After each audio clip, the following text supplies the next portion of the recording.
আমরা উন্নত দেশ চাই, কিন্তু নিয়ম মানতে রাজি না। আজকে তার জীবনের শেষ দিন, নিরাপদ সড়ক চাই, নিরাপদ জীবন চাই। আসসালামু আলাইকুম। রাস্তা শুধু ইট পাথরের পথ নয়, এটা কারো স্বপ্নের পথ, কারো পরিবারের অপেক্ষা, কারো বেঁচে থাকার গল্প। কিন্তু প্রতিদিন এই রাস্তাতে ঝরে পড়ছে অসংখ্য প্রাণ।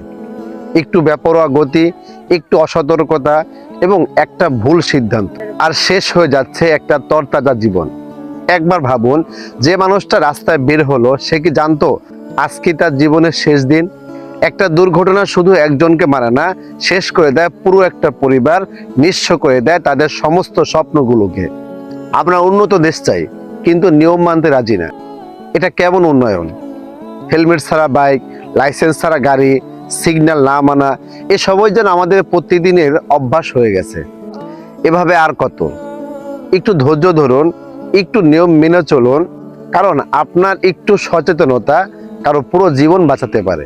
তাই আসুন আমরা সবাই একসাথে বলি, নিরাপদ সড়ক চাই, নিরাপদ জীবন চাই। ভিডিওটি শেয়ার করে সবাইকে সতর্ক করে দিন। ধন্যবাদ সবাইকে।